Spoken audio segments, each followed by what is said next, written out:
So hi hello friends, welcome back to it's one running style YouTube channel. So మీ అందరికీ చెప్పినట్టుగానే each and every లెసన్కి సంబంధించినటువంటి gun shot questions అయితే తీసుకొస్తున్నాము. So already మనము resource and development అయిపోయింది కదా, మీకు ఇది రివిజన్ పర్పస్కి పనికి వస్తుంది. చాలా అంటే చాలా useful. And next forest and wild లైఫ్ది కూడా టుమారో పోస్ట్ చేస్తాము. And water resource already part 1 అయితే పెట్టడం జరిగింది. పార్ట్ 2 వచ్చేసి మీకు ఒక న్యూ మోడల్లో అయితే ఇంట్రడ్యూస్ చేయబోతున్నాను.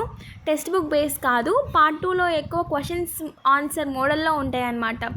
లాంగ్ ఆన్సర్ క్వశ్చన్స్ మోడల్లో ఆ మోడల్లో ఉంటాయి. దానికి తగ్గట్టుగా ఒక పీపీటీ అయితే నేను మేక్ చేస్తున్నాను. సో కాబట్టి ఇట్ విల్ టేక్ కొంచెం టైం తీసుకుంటుంది. Maximum tomorrow, day after tomorrow కల్లా అప్లోడ్ అయిపోతుంది.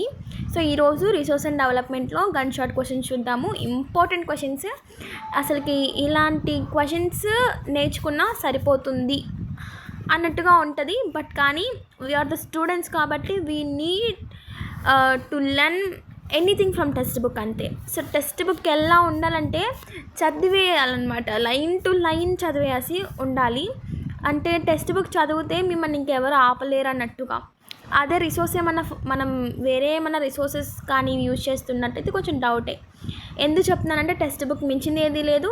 టెక్స్ట్ బుక్ నాలెడ్జ్ ఉంటే ఎక్కడైనా వాళ్ళు సస్టైన్ అవుతారు. సో ఇది మనం స్టార్ట్ చేసిద్దాము.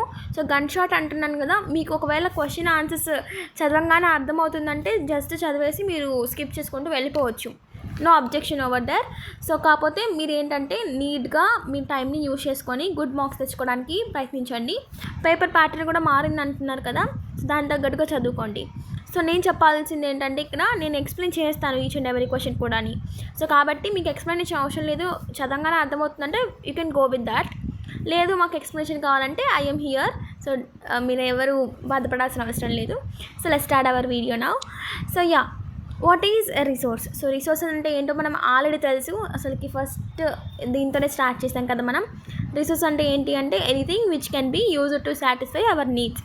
మన అవసరాలను తీర్చేదే మనం రిసోర్స్ అంటున్నాం. సో మనం ఏదో దాన్ని మగ్గప్ చేయాల్సిన అవసరం లేదు, బటిఫై చేయాల్సిన అవసరం లేదు. ఏదైనా ఒక థింగ్ నేర్చుకుంటున్నప్పుడు జస్ట్ మీకు ఎలా గుర్తుపెట్టుకుంటే అది అర్థమవుతుందో చూడండి. ఇప్పుడు మీరు ఏదో ఒక పని చేయాలంటే ఏదో ఒక థింగ్ కావాలి, అదొక మీ యొక్క రిసోర్స్.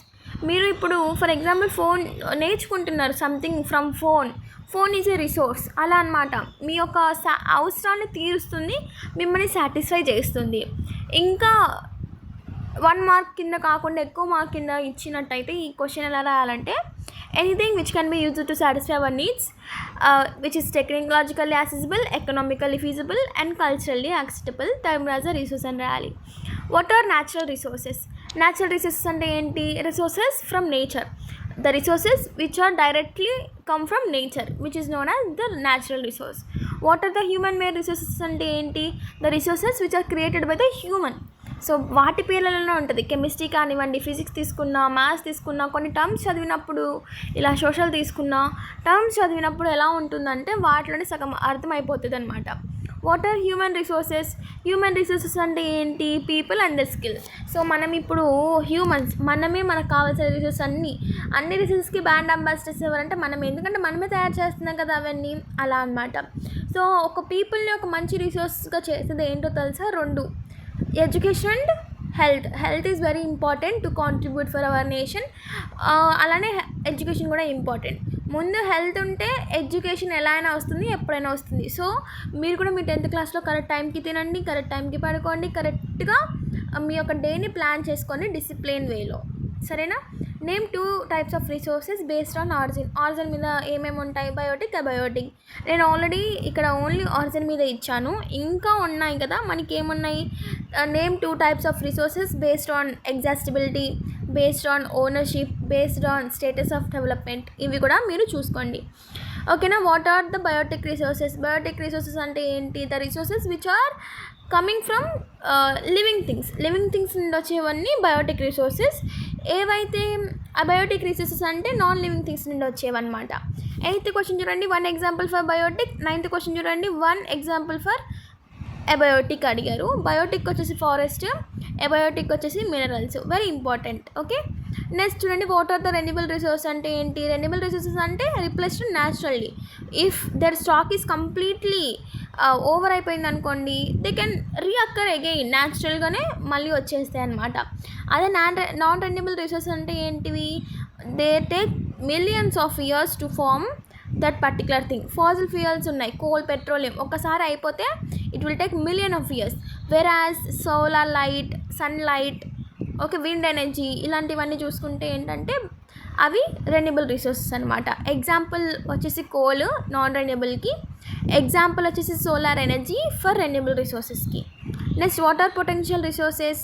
పొటెన్షియల్ రిసోర్సెస్ అంటే ఏంటంటే found but not used fully. అంటే ఏంటంటే ఇప్పుడు చూడండి, నేను మీకు ఒక మాట చెప్తాను, you have that potentiality but somewhere you are not understanding అన్నాను అనుకోండి, మీకు ఆ సామర్థ్యం ఉంది బట్ కానీ మీరు చేయలేకపోతున్నారు అన్నట్టుగా అన్నాను నేను. పొటెన్షియల్ అంటే మీకు సామర్థ్యం ఉంది బట్ కానీ మీరు ఎంత చేయగలరో అంత చేయట్లేదు అంతే. కొన్ని రిసోర్సెస్ ఉన్నాయి కానీ అంత యూస్ఫుల్ అవ్వట్లేదు మనకి అలా. నెక్స్ట్ డెవలపర్ రిసోర్స్ అంటే ఏంటంటే వాటి యొక్క క్వాంటిటీ తెలుసు, వాటి యొక్క క్వాలిటీ తెలుసు మనకి బాగా, మనం రోజు యూజ్ చేసే రిసోర్స్. స్టాక్ రిసోర్స్ దాంట్లోనే ఉంది, పేరులోనే. స్టాక్ అంటే ఏంటి, మనకి అవి అవైలబుల్గా ఉన్నాయి, ఏవో కొన్ని కారణాల వల్ల అంటే టెక్నాలజీ లేకపోవడం ద్వారా వాటిని మనం తీయలేకపోతున్నాం అనమాట. రిజర్వ్స్ అంటే ఏంటి, part of stock that can be used. ఇవి కూడా రిజర్వ్స్ అంటే స్టాక్ లాగా ఉంచుతారు ఆ రిసోర్స్ని, అవసరమైనప్పుడల్లా యూజ్ చేస్తూ ఉంటారు. What is resource planning? Resource planning అంటే ఏంటంటే 3 స్టెప్స్ ఉంటాయి, వెరీ ఇంపార్టెంట్ అండి. ఈ 3 స్టెప్స్ ఖచ్చితంగా అడుగుతారు. ఐడెంటిఫికేషన్ ఆఫ్ రిసోర్సెస్ ఒకటి, ఓకేనా, డెవలప్మెంట్ ఆఫ్ రిసోర్సెస్ ఒకటి, ఇవి ఇంపార్టెంట్. ఒకసారి మీరు చూసుకుని టెక్స్ట్ బుక్లో కూడా 3 ఏంటియో ఆల్రెడీ ఒకవేళ తెలియకపోతే వీడియో చూడండి, పార్ట్ 1 వీడియోలోనే కవర్ అయిపోయింది. Why is resource planning is important? ఎందుకు important? Sustainable development, for sustainable use కోసం. What is sustainable development? Sustainable development అంటే ఏంటి, development should be take place without harming the needs of future generations. ఓకేనా, అంటే మనకి present development జరగాలి, మనం develop అవుతున్నామని future generations ఇబ్బంది పడేటట్టుగా అన్నిటిని యూజ్ చేసుకొని డెవలప్ అవ్వకూడదు, అదే సస్టైనబుల్ డెవలప్మెంట్. నెక్స్ట్ చూద్దాము. ఇవి వచ్చేసి ఎలా అంటే నెంబర్స్ కానివ్వండి, కొన్ని ఫుల్ ఫామ్స్ అనమాట. ఇది వెరీ ఇంపార్టెంట్. యుఎన్సిఈడి ఫుల్ ఫామ్ ఖచ్చితంగా అడుగుతారు, United nations conference on environment and development. 8th summit ఎక్కడ జరిగింది అంటే రియో డి జనీరోలో. ఏ ఇయర్లో జరిగింది? 1992లో. ఎజెండా 21 అంటే ఏంటి? Action plan for sustainable development adapted in 8th summit. It is the first international 8th summit కూడా, ఓకేనా, రియో డి జనీరోలో జరిగింది. Next who publish Brundtland report అంటే world commission on environment and development, WCED. ఇది కూడా full form important. కాకపోతే యుఎన్సిడితో పోలిస్తే ఇది అంత తక్కువ, బట్ కానీ 2 నేర్చుకోవాలి. బ్రూట్లాండ్ రిపోర్ట్ ఎప్పుడు వచ్చింది? 1987లో. Another name for 8th summit ఏంటి? యుఎన్సిఈడి, మనకు తెలిసిందే. ఎజెండా 21 ఏం ఇంప్లిమెంట్ చేయాలనుకుంటుంది? Governments, local authorities and citizens కూడా లోకల్ ఎజెండా 21 ఉండాలి. అంటే మనకంటూ మన ఎజెండా ఉండాలి, మన ప్రాంతానికి ఏం అవసరమో మనకి తెలిసి ఉండాలి ఎన్విరాన్మెంటల్ పరంగా. What is the main aim of agenda 21 అంటే సస్టైనబుల్ డెవలప్మెంట్ కోసం. ఇంకా ఇక్కడ మీకు ఇవన్నీ ఏంటంటే షూ మేకర్ ఉన్నారు కదా, బుక్స్ రాసిన వాళ్ళు ఆ పారా మొత్తం చదువుకోవాలి, చాలా ఇంపార్టెంట్ అనమాట. షూ మేకర్ ఎవరైతే బుక్ రాశారు ఆ బుక్ పేరు ఏంటో కామెంట్ చేయండి. సో నెక్స్ట్ చూద్దాం, land as a resource. So most important natural resource వచ్చేసి ల్యాండ్. ఇది ఎందుకంటే యూజ్ ఏంటంటే utilisation for land for different purposes, building purposes అని, ఎవ్రీథింగ్, డ్యామ్ పర్పసెస్ అని. మనం దేనికి యూజ్ చేయట్లేదు, land, we're living in land నా. సో కాబట్టి దానికి ల్యాండ్ యూజ్ అవుతుంది. టోపోగ్రఫీ అండ్ క్లైమేట్ ఏంటంటే 2 affecting factors for land use. Soil erosion అంటే ఏంటి? Removal of top fertile layer. అంటే టాప్ లేయర్లో ఏముంటుంది? హ్యూమస్ ఉంటుంది. ఆ లేయర్ని రిమూవ్ అంటే ఆ లేయర్ రిమూవ్ అయిందంటే దాన్ని సాయిల్ ఎరోషన్ అంటాం, ఓకేనా. ల్యాండ్ డిగ్రేడేషన్ ఏంటంటే క్వాలిటీ ఆఫ్ ల్యాండ్ అనేది డిక్లైన్ అయిపోవడం, అంటే తగ్గిపోవడం. ల్యాండ్ డిగ్రేడేషన్ అవడానికి మెయిన్ కాజ్ ఏంటి? డిఫారెస్టేషన్. ఎలా కంట్రోల్ చేయొచ్చు? ఎఫారెస్టేషన్ చేసి కంట్రోల్ చేయొచ్చు. గల్లీ ఎరోషన్ అంటే ఏంటి? Deep channels formed by running water వెళ్తూ ఉంటే అక్కడంతా ల్యాండ్ అంతా పోతుంది అనమాట, అది గల్లీ. బ్యాడ్ ల్యాండ్స్ అంటే ఏంటి? Which are not at all good. Bad lands అని deep gullies formed in Chambal basin దగ్గర ఫామ్ అయిన వాటిని బ్యాడ్ ల్యాండ్స్ అంటారు. Which river basin is famous for bad lands అంటే చంబాల్ బేసిన్, ఇది కూడా ఇంపార్టెంట్. నెక్స్ట్ రండి types of soils. Alluvial soil ఉంది, బ్లాక్ సాయిల్ ఉంది, red soil, lateral soil, forest soil and arid soil. వాటి యొక్క స్పెషాలిటీ, ఫ్యూచర్స్ ఏంటి ఇచ్చేసాము. అండ్ ఐడియా అంటే ఐడియల్ ఫర్ విచ్ గ్రోత్, ఏ గ్రోత్కి అవి ఎక్కువ పనికి వస్తాయి అండ్ ఎక్కడ ఎక్కువ ఉంటాయి, ఇవి చూసేసుకోండి. సో మెయిన్గా బ్లాక్ సాయిల్ అనేది మనం కాటన్ గ్రో చేయడానికి ఎక్కువ యూజ్ చేస్తూ ఉంటాము. క్వశ్చన్స్ ఎక్కువ వస్తే బ్లాక్ సాయిల్, అలివల్ సాయిల్లోనే వస్తాయి. అలివల్ సాయిల్లో 2 టైప్స్ ఆఫ్ సాయిల్స్ ఉంటాయి కదా, new alluvial soil, old alluvial soil అని, అవి కూడా నేర్చుకోండి ఒకసారి. అంతవరకు కూడా చదువుకోండి. ఇక్కడ ఉంది కూడా ఒకసారి చూసుకోండి. నెక్స్ట్ చూద్దాం, control of land degradation. Degradation ఎలా కంట్రోల్ చేయొచ్చు, ఫ్లఫింగ్ చేసి, కాంటూర్ లైన్స్, ఇవన్నీ నేను డయాగ్రామ్స్తో సహా చూపించాను. టెర్రస్ ఫార్మింగ్ చేసి, టెర్రస్ ఫార్మింగ్ అంటే ఏంటి, farming on stepped slopes already ఇక్కడ చూస్తున్నారా, ఇమేజ్లో చూస్తున్నారా, ఇలా అనమాట. సో నెక్స్ట్ చూద్దాము. సో నెక్స్ట్ కాంటూర్ ఫ్లఫింగ్ ఏంటి, ఫ్లఫింగ్ అలాంగ్ కాంటూర్ లైన్స్, ఇలా కాంటూర్ లైన్స్ చుట్టూ, అంటే ఒక మౌంటైన్ ఏరియా దగ్గర కాంటూర్ లైన్స్ ఉంటాయి కదా దాని చుట్టూ. స్ట్రిప్ ఫార్మింగ్ అంటే ఏంటి, ఆల్టర్నేట్ స్ట్రిప్స్లో, అంటే ఇక్కడ ఒక ప్లాంట్ వేస్తే ఆల్టర్నేట్గా పక్కనే వేయకుండా. నెక్స్ట్ షెల్టర్ బెల్ట్స్ అంటే ఏంటి, rows of trees and plants to reduce wind erosion. ఇప్పుడు ఇది ఎలా చేస్తారో చూపిస్తాను నేను మీకు, షెల్టర్ బెల్ట్. సో ఎలా అంటే ఒకసారి చూడండి. సో ఇది మనకి పెద్ద పెద్ద ప్లాంట్స్ ఉంటాయి, ఇక్కడ పెద్ద పెద్ద ప్లాంట్స్ అనేవి ప్రొటెక్ట్ చేస్తుంటాయి విండ్ రాకుండా. దేనికి, చిన్న చిన్న ప్లాంట్స్కి. ఇవేమో పెద్ద పెద్ద ప్లాంట్స్ చేస్తారు, ఆల్టర్నేట్గా చిన్న ప్లాంట్స్ మళ్ళీ ఇటు పెద్ద ప్లాంట్స్. అప్పుడు ఎయిర్ అనే విండ్ ద్వారా ఎలాంటి ప్రాబ్లం ఉండదు.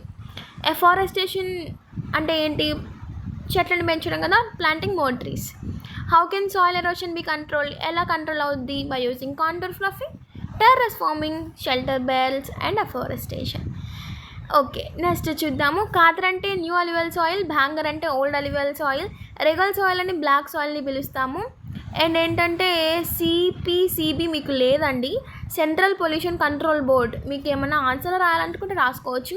రియో అంటే రియో డి జనీరో గుర్తు రావాలి, ఎర్త్ సమ్మిట్ అనగానే యుఎన్సిడి 1992 గుర్తు రావాలి, బ్రూట్లాండ్ రిపోర్ట్ అనగానే 1987లో వచ్చిందని గుర్తు రావాలి. ఇంకా షూ మేకర్ వీళ్ళందరూ ఉన్నారు, వీళ్ళందరినీ కూడా గుర్తు రావాలి. యుఎన్సిడి అంటే గుర్తు రావాలి, CED గుర్తు రావాలి, ఎజెండా 21 గుర్తు రావాలి. ఇవి ఖచ్చితంగా ఇంపార్టెంట్. కాదర్ అంటే న్యూ అనమాట, భాంగర్ అంటే ఓల్డ్ అనమాట. న్యూ అలివల్ సాయిల్లో మంచిగా పంటలు పండుతాయి అన్నమాట. ఓకే నెక్స్ట్ చూద్దాం, ట్రూ ఆర్ ఫాల్స్. ఇవి చూసేసుకోండి. ఇక్కడ చూడండి, ఫాల్స్ స్టేట్మెంట్ చూడండి. Terrace farming is practised in desert areas. అసలుకి అక్కడ ఎక్కువ వాటరే ఉండవు. టెర్రస్ ఫార్మింగ్ ఎలా చేస్తామని చెప్పండి కదా, ఫాల్స్ అది. Resource are unlimited. నిజంగా అన్లిమిటెడ్ ఉంటే ఇలా ఉంటామా మనం, రిసోర్స్ ఆర్ లిమిటెడ్ ఓన్లీ. ఇంకా ట్రూ అయిన స్టేట్మెంట్స్ కూడా చూసుకోండి. ఒకసారి సెకండ్ చూడండి, minerals are renewable resource. So ఇక్కడ ఫాల్స్ ఇచ్చున్నారు, minerals are non renewable resource అని ఇచ్చున్నారు. But if their stock is ఒకవేళ అయిపోయిందంటే it will takes million of years అనమాట. నెక్స్ట్ చూడండి, black soil, lateral soil, khadar, bangar, bad lands. So black soil అంటే cotton కల్టివేషన్కి use చేస్తాం. లేటరల్ సాయిల్ అంటే ఎక్కడ ఉంటుంది, లేటరల్ అంటే హై రెయిన్ఫాల్ ఏరియాస్లో ఉంటుంది. ఖాదర్ అంటే ఏంటి, న్యూ అలివల్ సాయిల్ కదా. బాంగర్ అంటే ఓల్డ్. 5th దానికి చాంబాల్ బేసిన్. సో అయిపోయింది, ఈజీగానే ఉంది. So fill in the blanks చూడండి. ఇక్కడ fill in the blanks already మనం చేసినాయి కాబట్టి ఒకసారి చూసుకోండి. ఇందులో అంత ఇంపార్టెంట్ అయితే నాకు ఏం లేదనిపిస్తుంది, ఆల్రెడీ మనం డిస్కస్ చేసుకున్న పాయింట్సే ఉన్నాయి. వాట్ ఈజ్ ఓవర్ గ్రేజింగ్ అంటే ఎక్సెసివ్ గ్రేజింగ్ బై ఎనిమల్స్ అనమాట. అంటే ఎనిమల్స్ బాగా గ్రేజ్ చేసేస్తే దాన్ని ఓవర్ గ్రేజింగ్ అనేస్తాం. What type of erosion is common in desert area అంటే ఎక్కువ విండ్ వస్తుంది అక్కడ, కాబట్టి విండ్ ఎరోషన్ ఉంటుంది. What type of erosion is commonly in hill areas అంటే వాటర్, అంటే హిల్ పై నుండి వాటర్ వచ్చేటప్పుడు ఆ వాటర్ ద్వారా ఆ సాయిల్ మొత్తం కొట్టుకుపోతుంది కాబట్టి వాటర్ ఈజ్ రీజన్, కాబట్టి water erosion. So what is mining అంటే extracting of minerals from earth. So ఇవన్నీ మీకు లేవు, బట్ కానీ ఇక్కడ చూడండి, which soil is alkaline in arid regions అంటే అరిడ్ అనగానే అరిడ్ సాయిల్ వస్తుంది ఖచ్చితంగా. Which soil becomes fertile in fertilizers అంటే లేటరల్ సాయిల్. సో నెక్స్ట్ చూద్దాం మనం ఇప్పుడు. ఇక్కడ ఇలాంటివన్నీ మనం ఆల్రెడీ డిస్కస్ చేసిన క్వశ్చన్స్ రిపీట్ అయిపోయినాయి. సో ఒక్కసారి చూసుకోండి.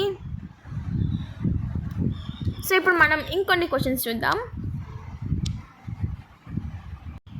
సో ఇక్కడ చూడండి, మోస్ట్ ఇంపార్టెంట్ హై వెయిటేజ్ బిట్స్లో ఏమి ఇచ్చామంటే రిసోర్స్ అంటే ఏంటో తెలుసు, టైప్స్ తెలుసు, రెన్యూబుల్ రిసోర్స్ తెలుసు, నాన్ రెన్యూబుల్ రిసోర్స్ తెలుసు, బ్రూట్లాండ్ రిపోర్ట్ వచ్చేసి 1987లో వచ్చింది సస్టైనబుల్ డెవలప్మెంట్ కోసం. రియో డి జెనియోలో 1992లో UNCEDలో భాగంగా అయితే సమ్మిట్ జరిగింది. ఎజెండా 21 అంటే ఏంటంటే it's a plan for overall nation for sustainable development.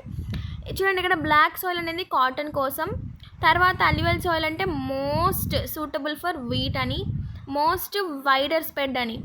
Okay, అంత నార్త్ ఇండియా మొత్తం అదే ఉంటుంది. కాతర్ అంటే న్యూ అల్యూవల్ సాయిల్, భాంగర్ అంటే ఓల్డ్ అల్యూవల్ సాయిల్, రెడ్ సాయిల్ అంటే red in colour due to iron, diffusion of iron ఉంటుంది.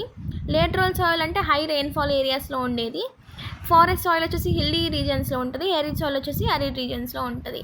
సో ఇవన్నీ మనం ఒకసారి చూసుకుందాం. ఒకసారి మళ్ళీ చూసుకోండి, నేను ఉంచుతున్నాను కొంతసేపు. సో మీరు ఇలాంటి సోర్సెస్ మీరు ఎన్ని చూసినా, టెక్స్ట్ బుక్ అన్నీ చదివిన తర్వాత ఇలాంటివి చూస్తే మంచిదని నా అభిప్రాయం. సో మీరు అలానే చదవండి, ఓకేనా. తర్వాత షూ మేకర్ క్వశ్చన్ ఒకటి ఉంటుంది కదా, అది బుక్ రాసింది చెప్తాను. సో ఈ రిసోర్స్ అండ్ డెవలప్మెంట్ లెసన్కి వచ్చేసి మనం ఏం చేయాలంటే, ఈ లెసన్లో ఎక్కువ బిట్స్ రావడానికి ఛాన్స్ ఉంటాయి. మోర్ ఛాన్స్ దేనికంటే బిట్స్కే ఛాన్స్ ఉంటుంది. క్వశ్చన్ రూపంలో అడగాలనుకుంటే ఏం అడుగుతారో కూడా నేను చెప్తున్నాను చూడండి. రిసోర్స్ డెఫినేషన్ అడుగుతారు ఖచ్చితంగా. అండ్ ఇక్కడ ఉన్న ఈ ఏరియాలో బిట్స్ ఎక్కువ వస్తాయి. అంటే మనం గుర్తుపెట్టుకోవాలన్నమాట, ఓనర్షిప్లో ఎలా ఉంటుంది, స్టేటస్ ఆఫ్ డెవలప్మెంట్ ఎలా ఉంటుంది, పొటెన్షియల్ డెవలప్డ్, స్టాక్ రిజర్వ్స్, ఇవన్నీ నేను మీకు ఎక్స్ప్లెయిన్ చేశాను. ఇండివిజువల్ అంటే ఏంటి, కమ్యూనిటీ అంటే ఏంటి, నేషనల్ అంటే ఏంటి, ఇంటర్నేషనల్ అంటే ఏంటి, రెన్యూబుల్ అంటే ఏంటి, నాన్ రెన్యూబుల్ అంటే ఏంటి, బయోటిక్ అంటే ఏంటి, ఏ బయోటిక్ అంటే ఏంటో తెలియాలి. ఇవన్నీ మనం ఫస్ట్ వీడియోలో డిస్కస్ చేసుకున్నాం కదా.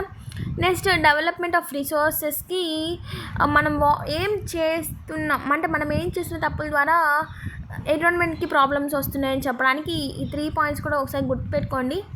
సో నెక్స్ట్ రియో డి జెనియోరోలో కేసు కూడా గుర్తుపెట్టుకోండి. రిసోర్స్ ప్లానింగ్లో 3 స్టెప్స్ ఉంటాయి కదా, ఆ 3 స్టెప్స్ కూడా గుర్తుపెట్టుకోవాలన్నమాట. ఏంటిది ఫస్ట్ది, identification of resources, evolving A planning structure, matching the resource developmental plans with overall national development, ఇవి కూడా ఇంపార్టెంట్. సో నెక్స్ట్ చూద్దాం, ఏరియాస్ చెప్తున్నాను. కొన్ని ఏరియాస్లో కొన్ని రిసోర్సెస్ ల్యాక్ ఉన్నాయి. నేను మీకు టిప్స్ నిమోనిక్స్ టైప్లో చెప్పాను, అవి కూడా చాలా important. Small is beautiful written by the shoe maker. So Gandhian philosophy తీసుకొని ఈయన చెప్పడం జరిగింది, 1974లో చెప్పడం జరిగింది. అవర్ కామన్ ఫ్యూచర్ కూడా ఒక బుక్ అన్నమాట, ఈ ఏరియాలో ఉంది కూడా ఇంపార్టెంట్. సో ఇలా మీరు ప్రతిదీ గుర్తుపెట్టుకోండి. JCM అనే ట్రిక్ చెప్పాను, GRMM అనే ట్రిక్ చెప్పాను, అవన్నీ ఒకసారి చూసుకోండి. సాయిల్స్ అయితే ఈచ్ అండ్ ఎవ్రీ లైన్ చదవండి ఈ లెసన్కి మాత్రం. నేను ఏ లెసన్కి ఎలా చదవాలో అప్రోచ్ కూడా ఇస్తున్నాను కదా, సో ఇలానే ఫాలో అయిపోండి. అండ్ బ్యాక్ సైడ్ క్వశ్చన్స్ ఒకసారి చూసుకోండి. మీరు ఏది మగ్గప్ చేయొద్దు, మీరు అర్థం చేసుకుందే రాయండి, మీకు ఈజీగా అనిపిస్తుంది. Thank you for watching this video.